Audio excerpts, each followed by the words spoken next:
Hi everyone, and welcome to another episode of Sociology with Sam. In this podcast, we look at different sociological theories and use real-world examples to try and relate them, demonstrating how sociology is important and the applications it has to all aspects of life. Sociological imagination is the understanding of how an individual can connect their own personal issues to those of the larger society. Rather than just understanding sociology as a series of problems, sociological imagination reaches out to the individual and encourages them to evaluate their role inside of these systems. Sociological imagination focuses on the relationship of one and their personal troubles and how these troubles evolve into social issues. Issues do not exist without the people who are impacted, so this relationship allows for sociologists to gain a deeper understanding of what may cause these issues. Additionally, sociological imagination allows sociologists to go beyond only observing these troubling conditions. Sociologists can then expose causes and enact changes to help fix these issues. Sociological imagination is important as it provides a framework for looking at social issues and utilizes the historical background to help develop reasoning on why certain social problems are social problems. However, sociological imagination is not exclusively used by sociologists. In fact, the framework provides a way to help everyone understand the world around them and improves the decision-making process they follow. Sociological imagination helps to build empathy, allowing us to understand the conditions others are impacted by and that we have a responsibility as a person to assist them. It also helps us to understand that the social structures that create these issues are not permanent but can be changed through the decisions that individuals make daily. Sociological imagination simply is the ability to understand the context around decision-making, not only of the self but of those around them. Understanding this helps us to see why certain conditions exist and helps the individual make better choices around these issues.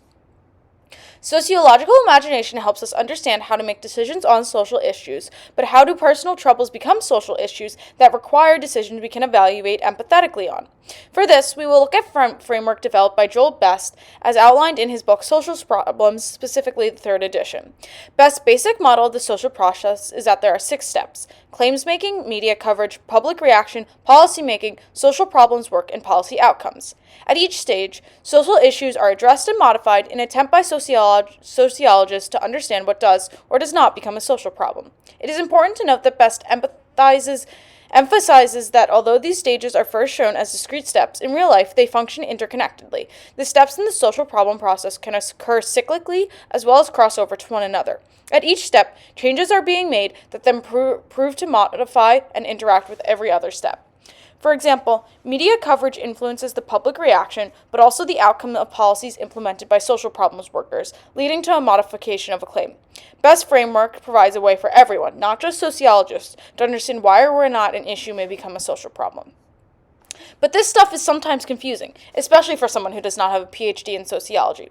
Here, we are going to work to break down this process so we can all become better informed on what goes into making decisions and utilizing empathy to our own sociological imagination daily. The best way to do this is by breaking down 1 or 2 steps with an example. One social issue that is present in American society is occupational sexism. This is the assumption that in a certain occupation, either men or women are better suited for a job based on their physical and genetic attributes.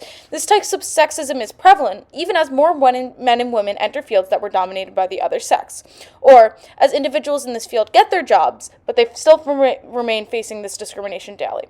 However, this issue is only mostly acknowledged by those who face the discrimination. Those with privilege are often defend these ideas or uphold the sexist ideas, as they are immune to the choices that societal structures make to reinforce these sexist ideologies. Now, occupational sexism is an issue.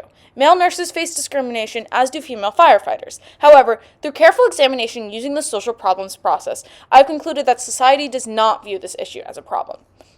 One element I considered to reach this conclusion was the element of claims making. When looking at skill-based sexism in nurses, it does exist, but the claims here are not strong enough to evolve past this stage. We can ask who is affected by this sexism and who can benefit if claims were able to make progress to reduce it. Even if media coverage is reached, hardly any policies are implemented, and the attempts to recreate claims for male nurses are not successful. Another element I considered to reach this conclusion was the element of media coverage.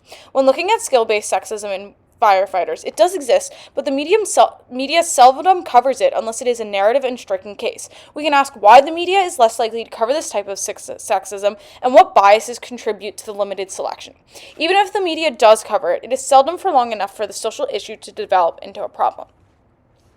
Claims are constantly evolving and constantly present in the media. Claims making is the formation of an argument and sending it out into the social problems marketplace for further evaluation, spreading, and eventually implementing by the other steps. A question that could be in the claims making process would be who is affected by occupational sexism. This allows for a creation of a claim as it provides the opportunity for there to be grounds, warrants, and conclusions.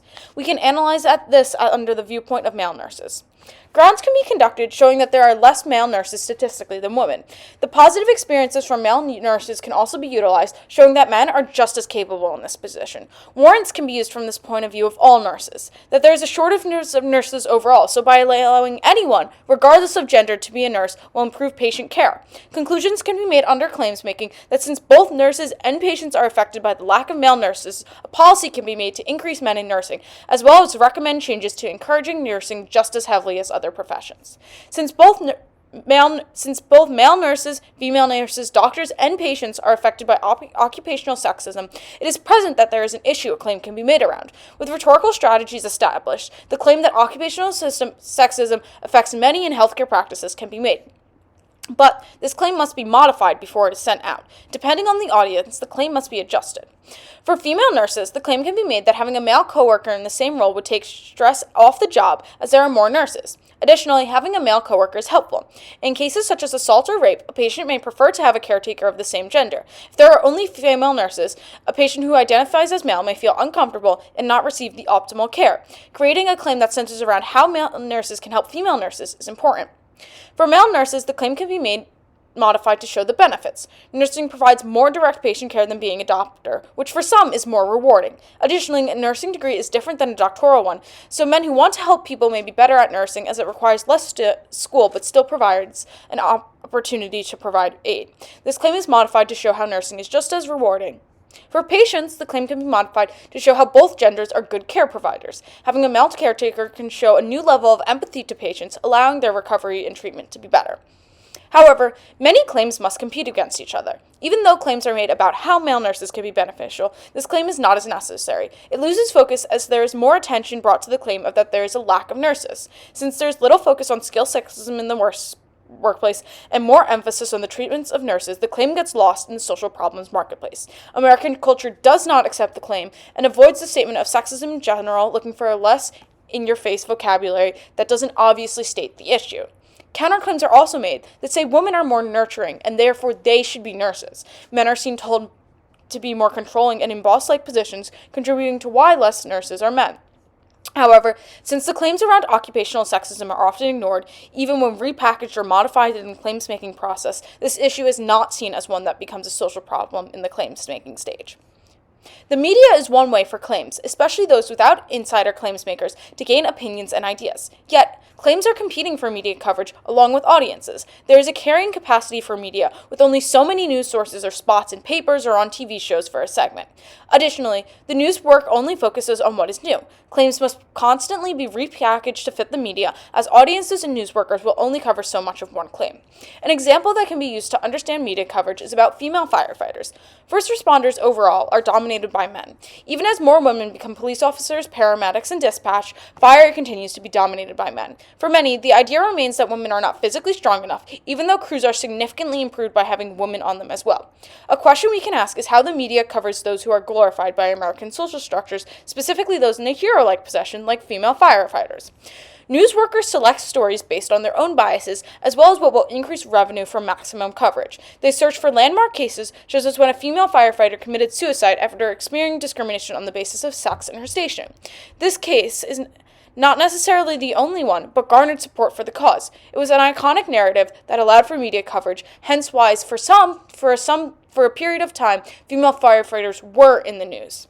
Daily, the issue of skill-based sexism is often ignored by media coverage. It remains an issue rather than a problem, as it is hard to create condensing symbols that encapsulate what female firefighters face. Firefighters are often seen by the public audience as heroes, so slogan or image to represent this issue is difficult to make, as it would go against these heroic ideas. Additionally, many do not want to hear about the struggle these women face, as they want firefighters to remain the hero status in the American social structures. Pop culture has also contributed to the lack of recognition by the media of this issue. Many TV shows like Chicago Fire and Station 19 over-glamorize the job while only showing what men are capable of. Although the pop culture picks up on certain issues of firefighters, they skip over the discrimination women face daily in the job because it's often too heavy to be shown in its 40-minute TV show. This leads to a lack of recognition by the media, as well as the lack of policy and recognition of the social issue. The media has a large impact. It sets the agenda of what both the public and policymakers notice. So with disregard from the public, women face little recognition with change of what could improve equity in their job. The topic of occupational sexism in fire is unaddressed, as the topic is seen unimportant in the media. The media makes a conscious choice to exclude these underdeserved heroes, continuing to limit and define the perspective of what a hero can be as a woman. Due to the lack of recognition, skill-based sexism does not involve a social problem. There's little media support, so it becomes difficult to catch the attention of the public, who can then enforce policymakers to create change and social problem workers to enforce it. Here now, to demonstrate the interconnectedness of the social problems process, we are going to do an interview.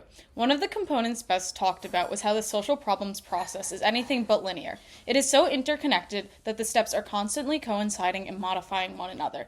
For our interview today, we have a special guest, Patricia Zaboyan. Can you tell us a little bit about yourself? I started teaching in 1964 as a single woman, got married, and I taught in what was called junior high. That's now called middle school today.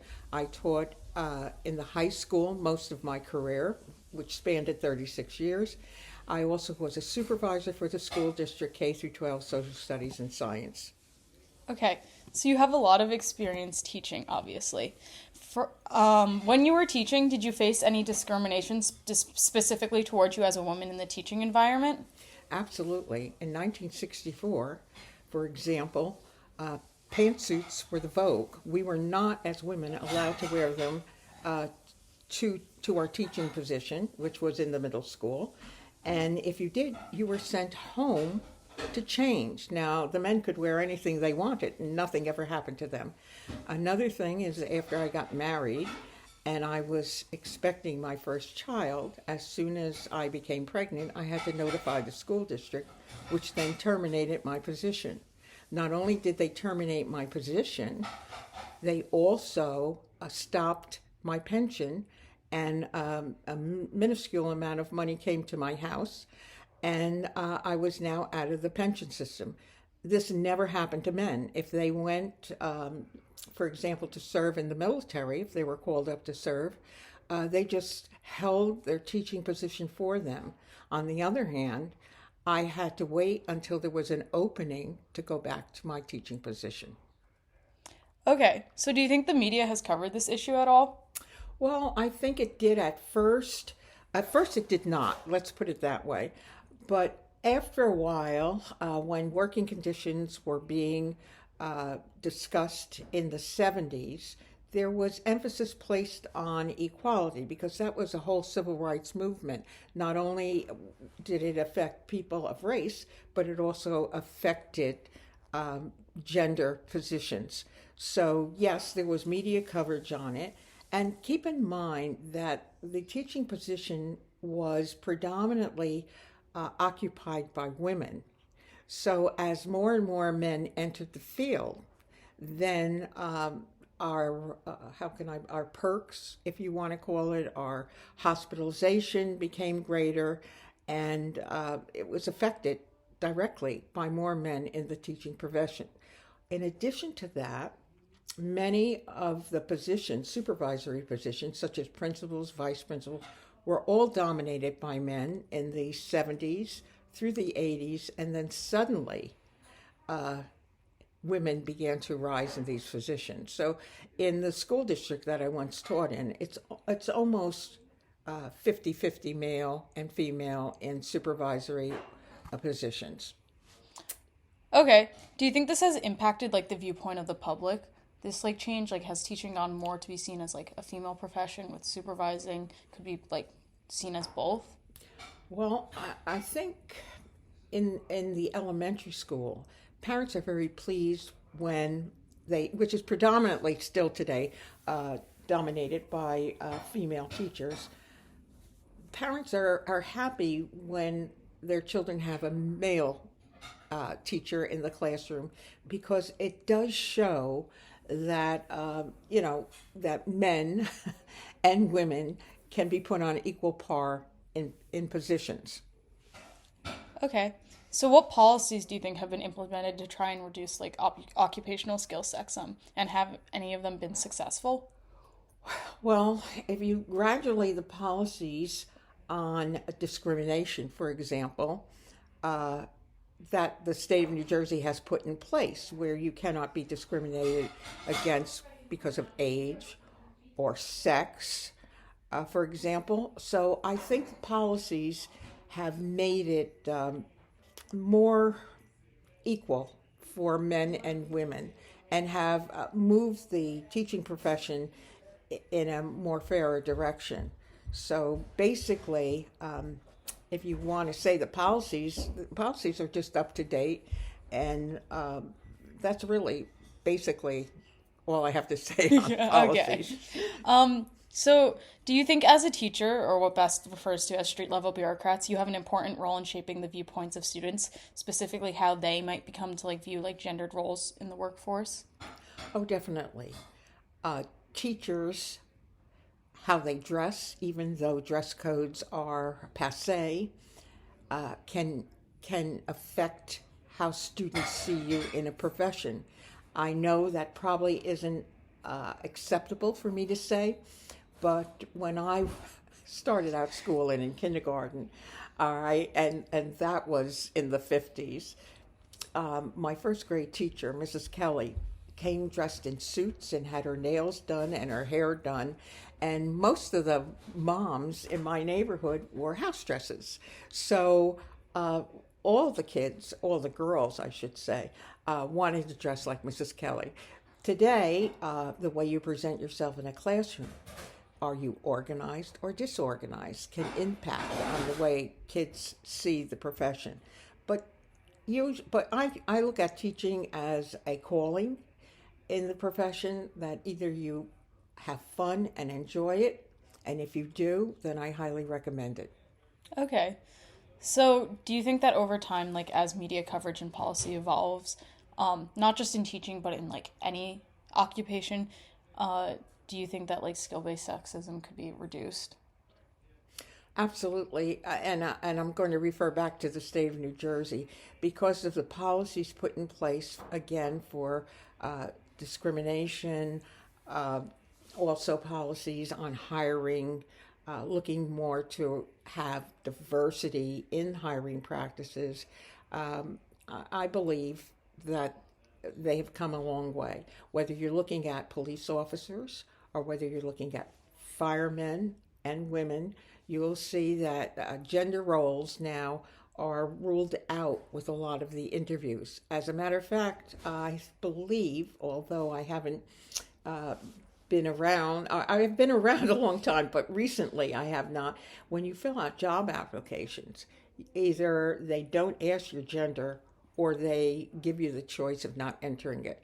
So I think it's become more streamlined as far as gender is concerned, and more on the emphasis of a portfolio and with how the person projects themselves in the interview.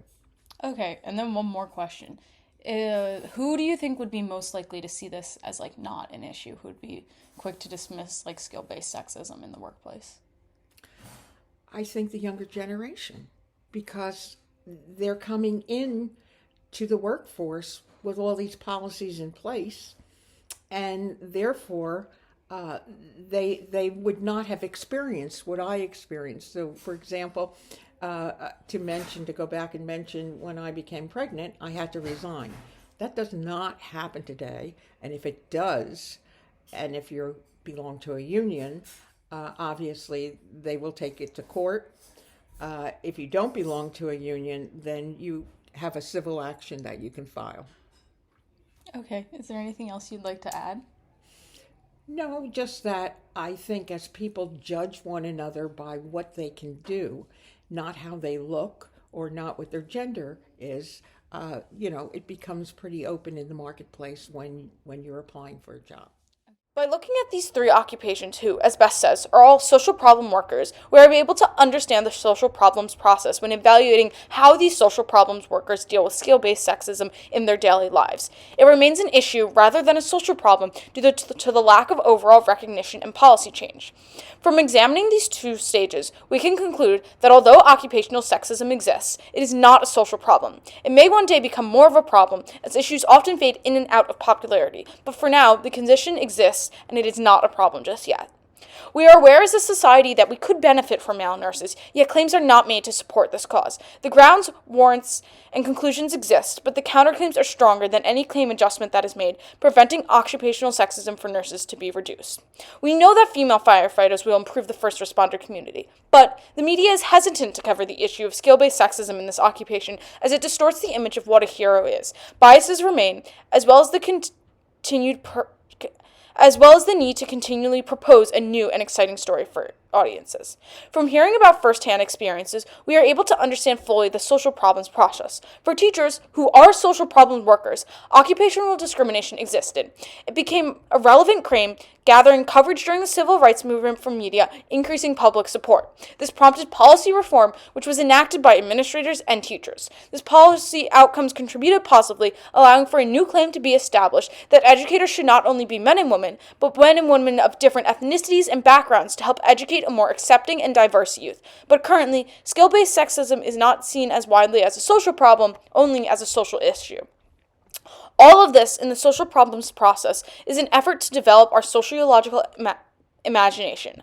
Armed with this knowledge, we are able to make better decisions about how we can support some issues in their development to social problems and how we can continue to reform the current problems. Thank you so much for listening, and we hope to hear back from you next week when we discuss something else on Sociology with Sam.